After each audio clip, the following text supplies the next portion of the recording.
Ahojte priatelia, volám sa Dušan a vítajte pri mojom novom videu. Rozhodol som sa znova tvoriť túto dlhšiu tvorbu, kde vám chcem pravidelne prinášať aktuálne informácie z môjho portfólia, to znamená nákupy, predaje, samozrejme, kde vidím aktuálnu príležitosť. Rozoberieme si možno môj watchlist, celkovo nejaké nové správy v rámci geopolitiky, v rámci nejakých vzťahov. Samozrejme preberieme aj výsledky rôznych firiem v rámci výsledkovej sezóny a samozrejme sa pozrieme v globále na finančné trhy. Takže dajte kľudne odber, komentujte, čo by ste chceli na tomto kanále vidieť, čo najviac alebo čo najviac by som mal rozoberať. No a téma dnešného videa je trhy padajú a čo robím aktuálne ja. Môžeme si všimnúť na VIX indexe, že naozaj investori extrémne panikária.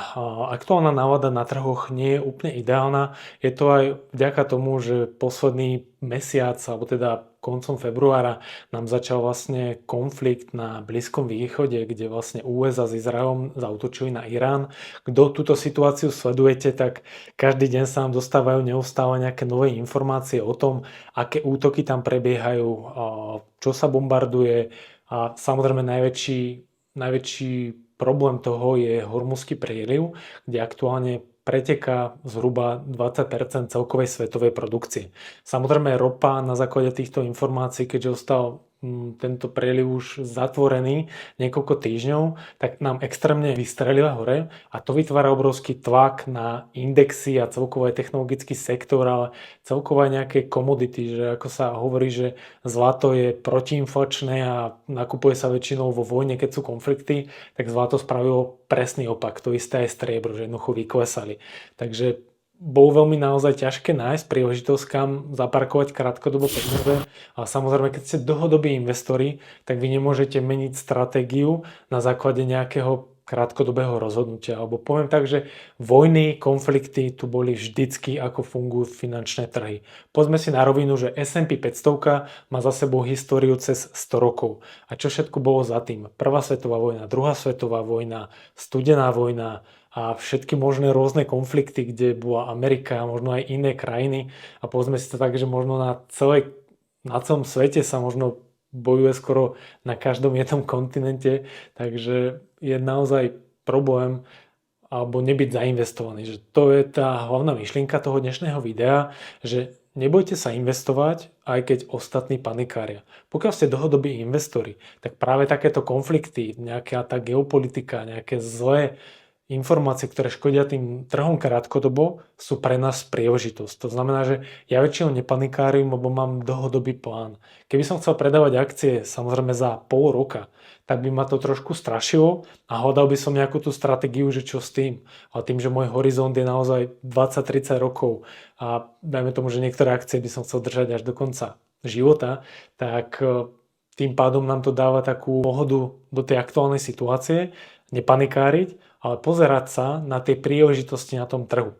Takže ja som teraz aktuálne v týchto výpredajoch, alebo teraz čo možno nenazval by som to výpredaj, lebo historicky tie trhy alebo nejaká tá korekcia na S&P, Nasdaq prebieha a väčšinou také korekcie 5 až 10% väčšinou prídu raz za ten rok, dva, že ten normálny vlastne očisťovací proces a nemáme tak tie indexy poklesnuté, aby to bol nejaký obrovský problém.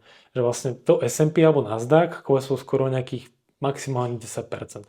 Čo nie je zase tak veľa a aktuálne nám to dáva možno na jednotlivých tituloch nejakú príležitosť nakúpiť a vybudovať tak nejaké nové pozície vo firmách, kde už vlastne držíme tieto pozície. To znamená, že pokiaľ ste ETF-kár, tak samozrejme najlepšie nakupovať cez ETF-ko, to S&P-čko, ten Nasdaq, jednoducho zadáte príkaz na toho brokera a keď to bolo teraz v poklesoch, tak samozrejme najlepšie posielať tam 2-3-násobok investičnej sumy, ktorú bežne posielate, ak vám to teda vaša finančná situácia dovoluje alebo umožňuje, ale na druhú stranu je veľká príležitosť v aktuálnych vyklesaných niektorých firmách, či už sú to technologické spoločnosti alebo aj napríklad softverové firmy. Ja v druhom videu budem práve rozoberať nové nákupy do môjho portfólia, ktoré aktuálne vlastne budú prebiehať v tomto danom mesiaci, takže určite sleduj tento kanál a nechaj si ujsť tieto nákupy.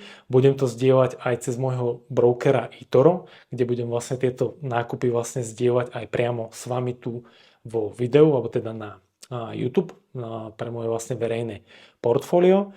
A takú myšlienku na záver by som chcel, že naozaj maj dlhodobú stratégiu a dlhodobý plán. Pokiaľ nemáš stratégiu, tak v investovaní úspešný nebudeš, ale hlavne pozeraj sa na tie príležitosti na dlhodobý cieľ. To znamená, že keď dneska niečo nakúpiš, tak sa dívaj na to, že 15-20 rokov, aby ti to rástlo. Že proste mať ten dlhodobý mindset a nielen krátkodobo kúpiť a predať so 15-20% ziskom, možno aj viacej, sa vám niekedy podarí samozrejme na niektorých pozíciách.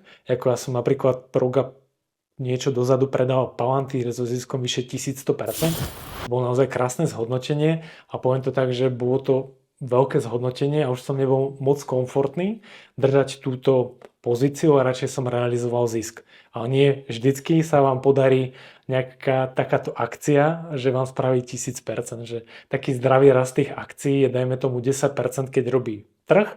A pokiaľ ste stock picker, že vyberáte jednotlivé akcie, ako sa to snažím robiť ja, že kombinujem ETF a naozaj blue chipy alebo veľmi kvalitné spoločnosti do tej firmy, tak cieľim na ten výnos plus minus tých 15% ročne. Nejakých tých 12-15 je taký optimálny target, ktorý sa snažím dlhodobo držať a samozrejme sa mi to nejako darí v tých posledných 4 rokoch prekonávať aj index S&P 500.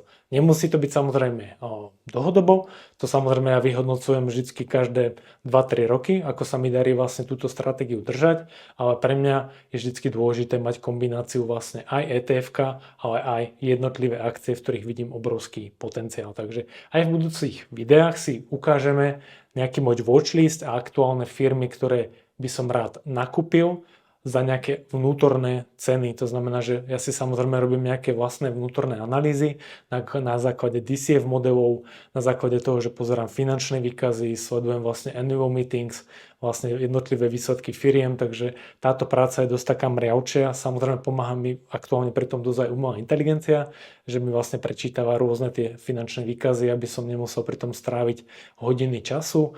Takže v dnešnej dobe sa naozaj aj tou analýzou dá ušetriť veľa času, pokiaľ máte tie správne nástroje. Takže len na záver myšlienka, investujte rozumne, investujte dlhodobo a nezabudnite odoberať tento kanál, ak vy nechcete, aby vám utekli ďalšie investičné videá. Ja vám ďakujem a vidíme sa pri ďalšom videu.